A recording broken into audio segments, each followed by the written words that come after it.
हरिद्वार में जब कुंभ का मेला लगा था, बड़ी भीड़ थी। जो आज गवर्नमेंट है वो गवर्नमेंट नहीं थी। करोड़ों की भीड़ होने पर भी इतना बढ़िया प्रबंध,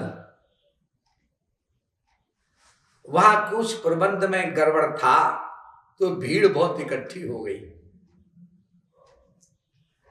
अब जो कुंभ में लोग जाते हैं तो महात्मा भी होते हैं और गधात्मा भी होते हैं। गधात्मा कहां जाएंगे? मतलब मायाधीन जीव भी होते हैं, मायातीत भी होते हैं। अब कौन मायाधीन है कौन मायातीत है ये पहचाने कौन, जाने कौन। दिव्य दृष्टि तो है नहीं हम लोगों के पास। तो ऐसे ही एक महात्मा जा रहे थे बेचारे,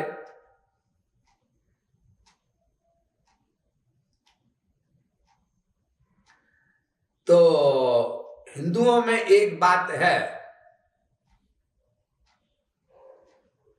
कि वो श्रद्धा रखते हैं पीले कपड़े वाले को देख के, चाहे वो कालनेमी ही क्यों ना हो। उन्हें पीले कपड़े और लंबे लंबे बाल चाहिए। जाके नख अरु जटा विशाला, सोई तापस प्रसिद्ध कलिकाला। पहुंचे हुए बाबा जी हैं ये साहब, क्योंकि उनके बाल लंबे लंबे हैं, दाढ़ी है, जटाएं हैं, नाखून है। खैर सच्चे महापुरुष भी हो सकते हैं इनमें और झूठे भी। तुलसीदास जी ने एक दोहा लिखा है,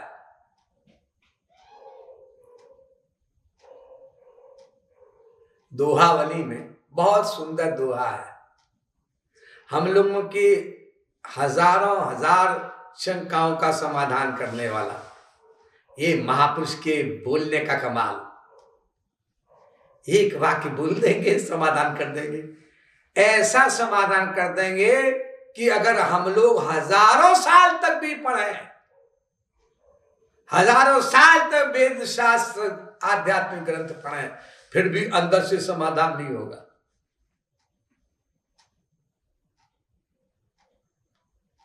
क्या है वो दुआ?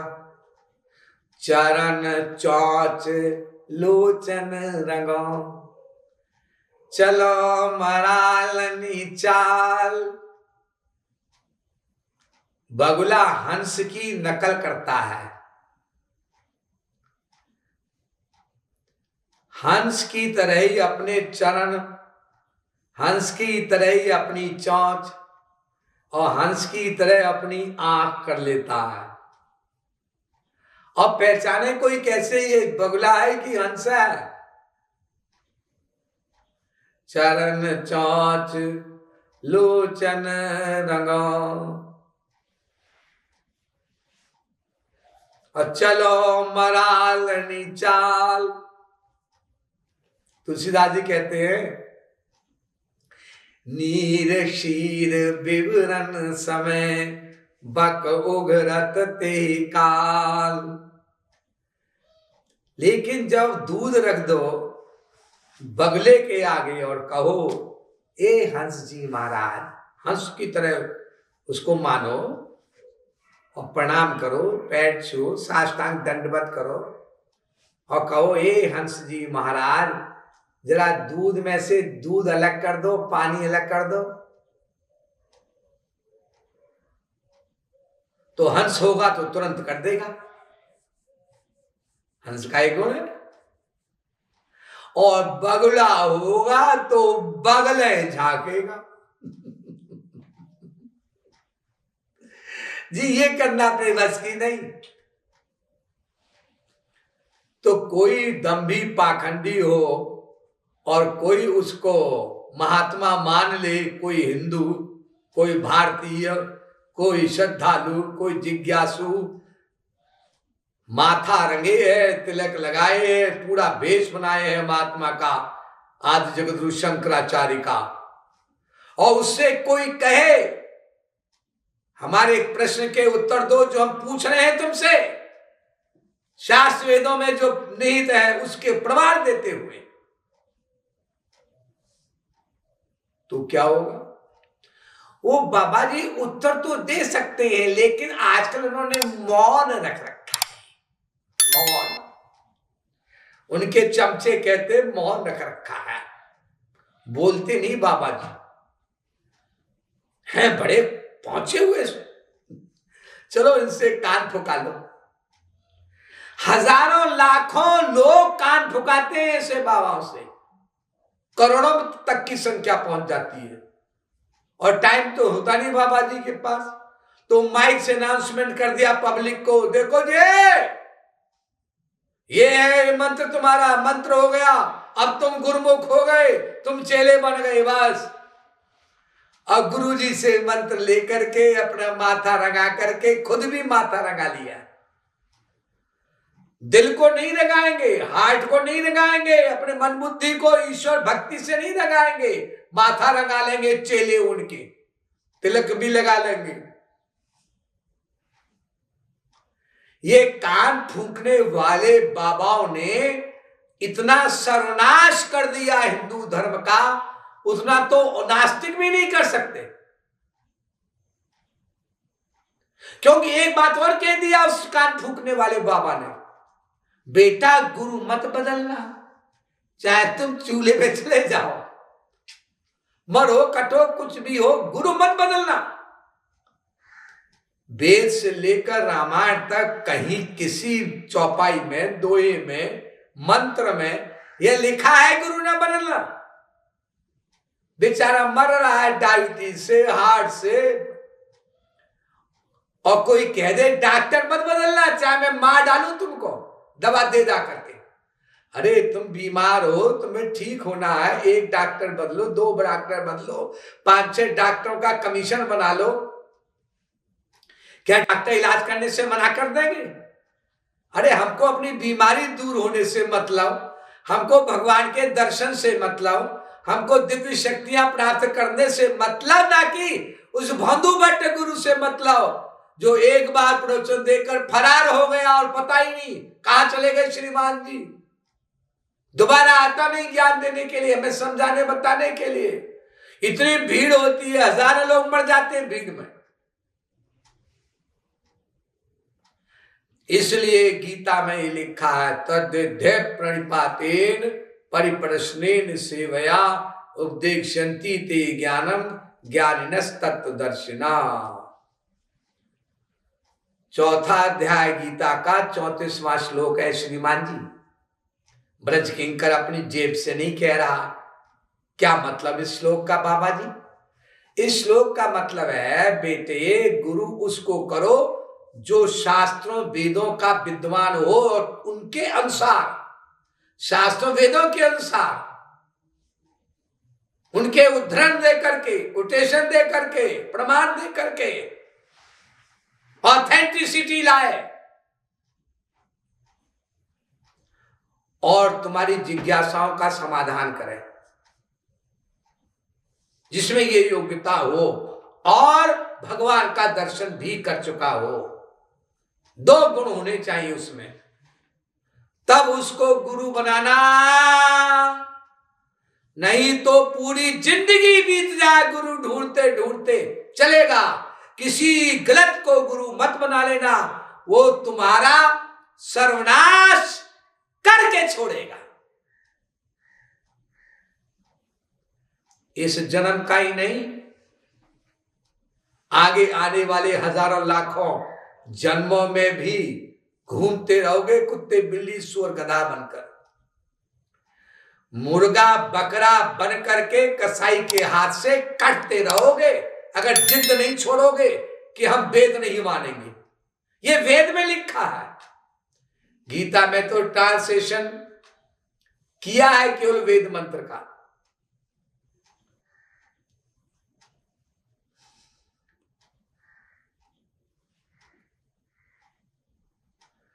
तद विज्ञानार्थम स गुरुमेवा भी गच्छे समित पाणिक श्रोत्रियम ब्रह्मनिष्ठम।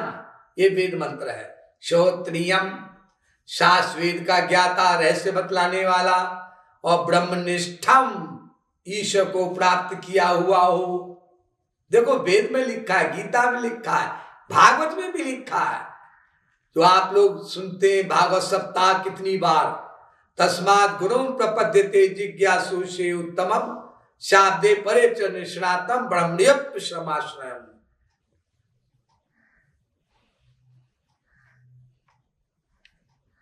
शाब्दे परे च निष्णातम। भागवत में वेदव्यास जी कहते हैं थियोरेटिकल नॉलेज हो, उसमें टॉप करता हो, समाधान कर सके, डिस्क्रिमिनेटरी नॉलेज हो उसमें,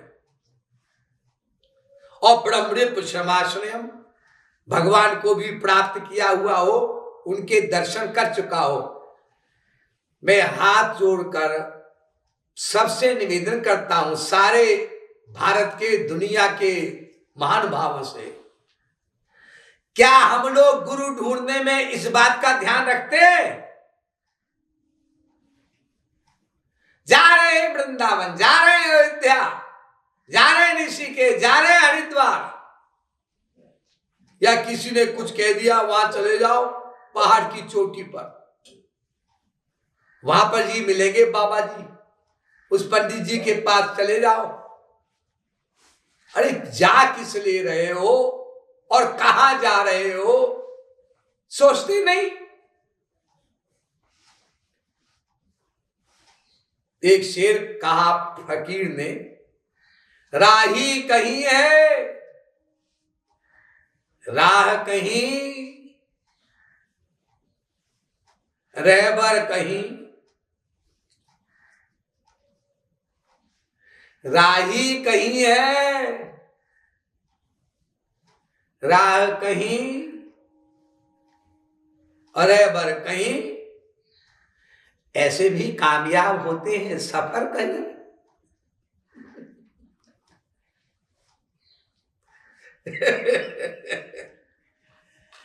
ये घोटाला, गड़बड़ घोटाला चल रहा है आजकल, इसे कहते हैं गुरुडम। इतने अवतार आए भगवान के, हमें लाभ नहीं मिला कुछ भी। इसी कारण से हमने गुरु को पहचानने में धोखा खाया। एक गुरु जी कहते हैं मीट खाना छोड़ दो, अरे बढ़िया गुरु जी है तो गुरु बना लो। गुरु जी ये नहीं कहते काम छोड़ो, क्रोध छोड़ो, लोभ छोड़ो, मोह छोड़ो, अहंकार छोड़ो।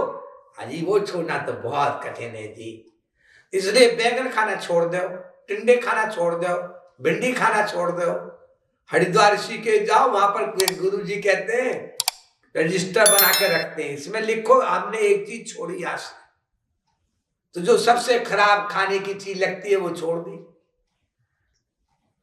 ये हाल है आजकल के गुरुओं का। स्वामी विवेकानंद ने कहा था अमेरिका में, a cow doesn't eat meat, nor does the sheep. Are they great yogis, great non-injuries? Any fool may abstain from eating this or that, but that doesn't make any difference between the herbivorous animals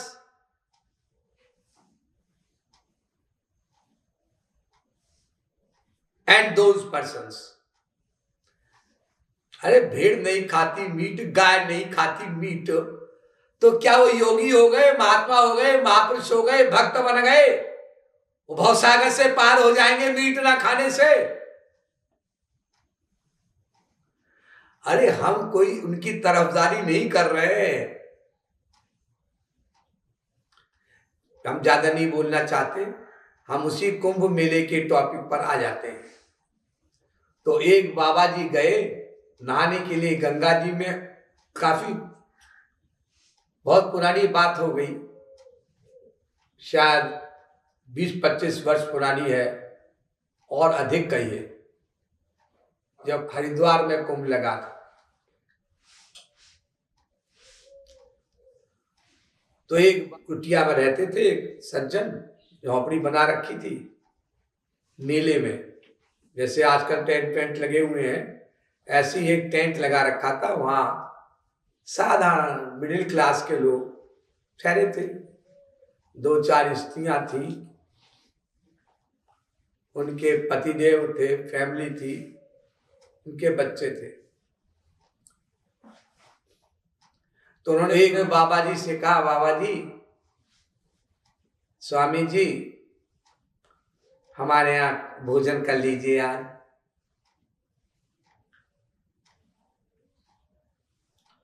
हमने मना किया, पहले तो बहुत जिद कर गए, रोने लगे। तो महापुरुष लोग भीतर की भावना देखते हैं, वो बाहर चीज कभी नहीं देखते, किसी की भी, गरीब हो, अमीर हो, ज्ञानी हो, ज्ञानी हो, अशिक्षित हो, शिक्षित हो, कुछ नहीं लेना देना उनको। तो जो रोने लगे तो बोले, अच्छा मैं गंगा नहा करके आता हूं। तो गंगा नहाने गए।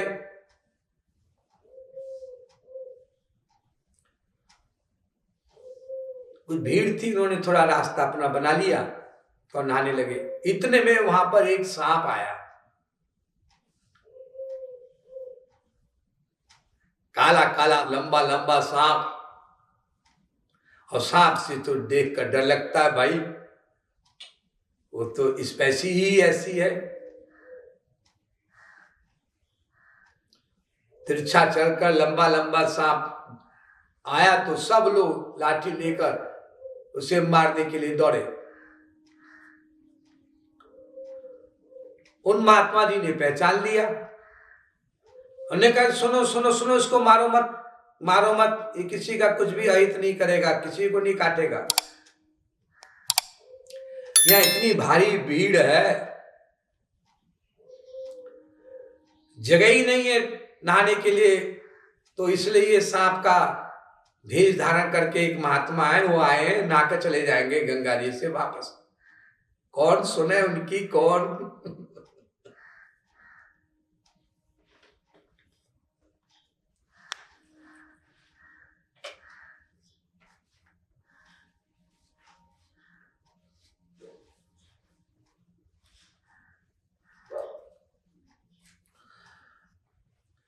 कुछ लोगों ने घेर करके उस सांप को मार दिया।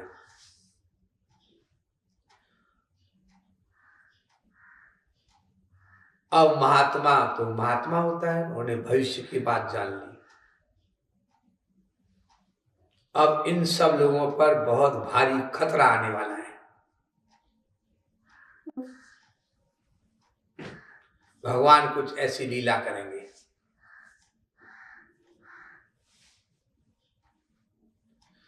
तो वो बिना नहाए ही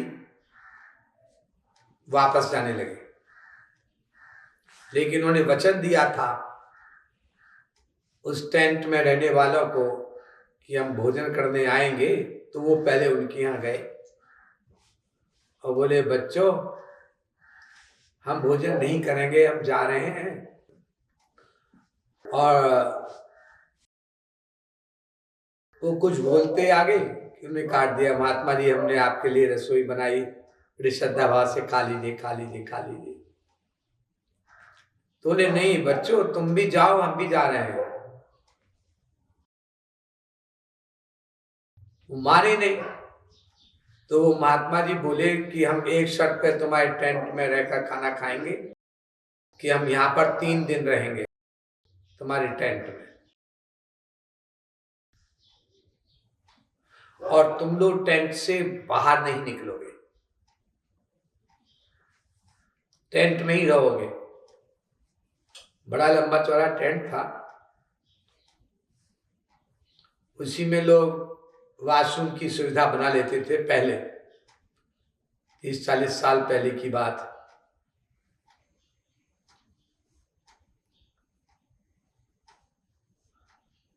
तो उन्होंने शर्त स्वीकार कर ली, वो अंदर आ गए। अचानक वहां पर आग लगी, वो आग इतनी भयानक थी, इतनी भयानक थी, सैकड़ों टेंट में फैल गई, जला दिया, घायल हो गए, मर गए कितने ही लोग, असंख्य।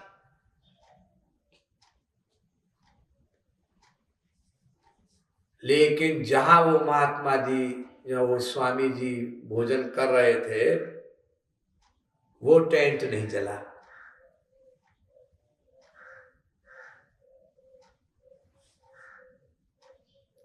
सब जल गए। एक महात्मा के अपमान का फल भगवान ऐसे देते हैं।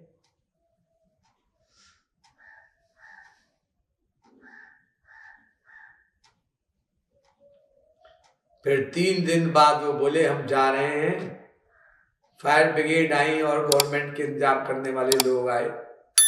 आग ठंडी हुई तो महात्मा जी जाने लगे। बोले जहां हम बैठे हैं उसके साथ छेड़खानी मत करना, उस जगह के साथ।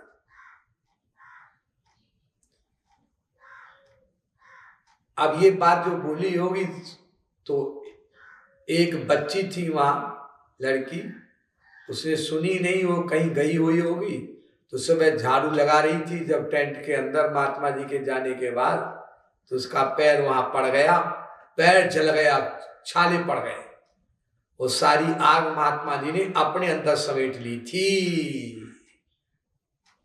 शरणागत की रक्षा करता है महात्मा। उसे पता नहीं रहता कि तुम्हारे कितने पाप हमने अंदर ले लिए, कितने दुख तुम्हारे अंदर ले लिए। तुम शरणागति छोड़कर गए,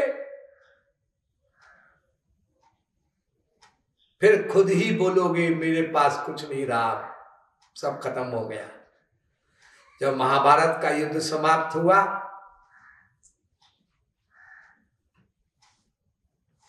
तो भगवान श्री कृष्ण बोले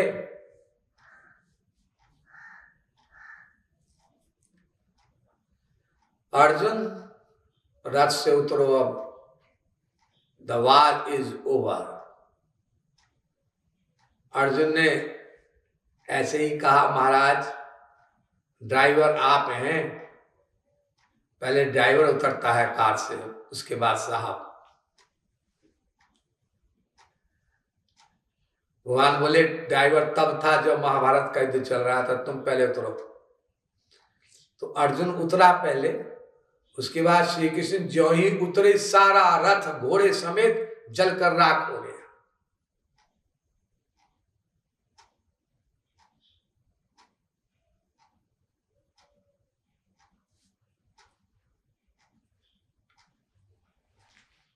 अर्जुन ने कहा ये क्या हुआ महाराज, तेरे पूर्व जन्म के इतने कुसंस्कार थे अर्जुन,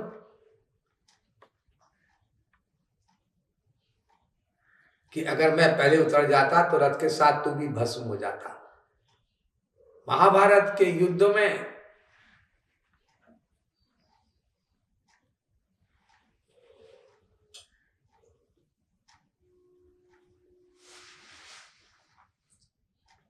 जो बाण चलाते थे कौरव लोग, वो भी कम नहीं थे, उनके पास भी बड़े बड़े हथियार थे,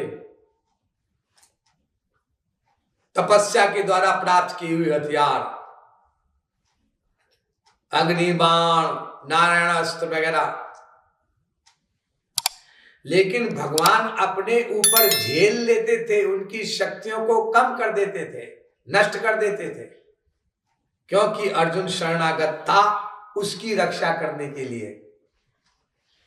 और एक गुप्त सर्वेंट थे भगवान के, वो भी अर्जुन के रथ की पताका में, झंडे में रहते थे, उसको कहते हैं हनुमान। वो भी हथियार की शक्ति न्यूट्रलाइज कर देते थे to some extent, as he was permitted to do, जितनी उनके अंदर आज्ञा थी इष्ट देव की उनकी। तो ऐसे ही महापुरुष शरणागत की रक्षा करता है, लेकिन शरणागत की क्षण में नहीं आया मान लीजिए तो रक्षा नहीं करेंगे। महा